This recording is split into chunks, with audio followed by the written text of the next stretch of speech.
मोदी जी, अखबार में कोई अच्छी खबर छपी हुई है या यूं ही अखबार लेकर खड़े हुए हो? 2 घंटे हो गए तुम्हें अखबार पढ़ते पढ़ते, कम से कम अखबार पढ़ने का मौका दूसरे को भी दो, या फिर जोर जोर से अखबार पढ़ो। सोनिया जी, मैं तो कहता हूँ आप अपनी दुकान पर ये अखबार मंगाना ही बंद कर दो, या फिर अखबार पढ़ने का सबको बराबर मौका मिलना चाहिए। लालू जी, मैं किसी को अखबार पढ़ने से मना कर भी तो नहीं सकती। ये बताओ, अगर आप 1 घंटा तक अखबार पढ़ोगे तो मैं क्या आपको मना कर दूंगी? अगर मैं आपसे अखबार पढ़ने को मना करूंगी तो आप मेरी दुकान से सामान लेना ही बंद कर देंगे। ये तो अखबार पढ़ने वालों को खुद सोचना चाहिए कि मुझे कितनी देर अखबार पढ़ते हुए हो गई, दूसरे को मौका दे पढ़ने का। लालू जी, भड़काते बहुत तो सोनिया जी को, आग में घी डालने का काम करते हो आप। ये बताओ, मुझे अखबार पढ़ते हुए कितना वक्त हुआ है? अभी 15 मिनट भी नहीं हुए आए हुए मुझे। तुम तो पूरा पूरा दिन सोनिया जी की दुकान पर बैठे रहती हो। तुम तो किसी भी वक्त अखबार पढ़ लोगे, मुझे तो काम पर जाना है। सोनिया जी, मैं भी कहता हूँ कि अखबार मंगाना बंद ही कर दो अपनी इस किराना दुकान पर। मोदी जी, इस अखबार के सहारे तो थोड़ी बहुत बिक्री हो ही जाती है मेरी दुकान पर, नहीं तो मेरी दुकान पर सामान खरीदने के लिए कौन आता है? जो अखबार पढ़ने के लिए आता है वही थोड़ी बहुत सौदा खरीद लेता है, सामान खरीद लेता है मेरी दुकान से।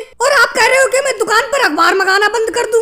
अभी ये अखिलेश देखो कितनी देर से मेरी दुकान पर अखबार पढ़ने के लिए बैठा हुआ है, लेकिन इसे आप अखबार पढ़ने के लिए दे ही नहीं रहे हो। सोनिया जी, इस तरीके से काम नहीं चलेगा। आपको अपनी दुकान पर कुछ कड़े नियम बनाना होंगे। मेरा कहने का मतलब है कि जो भी आपकी दुकान पर अखबार पढ़ने के लिए आए उसकी समय सीमा निश्चित कर दी जाए, यानी कि एक व्यक्ति सिर्फ एक बार में 10 ही मिनट तक अखबार पढ़े। लो, योगी जी भी अखबार पढ़ने के लिए आ गए, अभी मोदी जी से अखबार नहीं छूटा है। मैं तो सोच ही रहा था कि मोदी जी अखबार पढ़ते होंगे, अखबार मुझे मिलेगा ही नहीं जल्दी पढ़ने के लिए, क्योंकि एक सोनिया जी की दुकान ही है जहाँ पर ये अखबार गाँव में आता है, ना तो गाँव में किसी के यहाँ पर अखबार आता ही नहीं है। मोदी जी, जल्दी तो आप अखबार पढ़ने के लिए दोगे नहीं, कुछ चर्चित खबरें ही बता दो क्या आई है अखबार में। योगी जी, कोई खास खबर नहीं छपी है आज के अखबार में, बस अपने देश के कुछ इलाकों में बाढ़ की खबरें छपी हुई हैं। वैसे सोनिया जी, ये अखबार कितने रुपए महीना आता है आपकी दुकान पर? सोच रहा हूँ एक अखबार मैं भी मंगा लिया करूँ रोज। मोदी जी, आप अखबार मत मंगाना, कह देती हूँ आपसे, नहीं तो मेरी किराना दुकान पर कोई अखबार पढ़ने के लिए नहीं आएगा, सब आप ही के पास जाएंगे अखबार पढ़ने, और कोई मेरी दुकान पर आएगा नहीं तो मेरी बिक्री भी नहीं होगी। और भाई लोगों, वीडियो को लाइक करो, चैनल को सब्सक्राइब करो।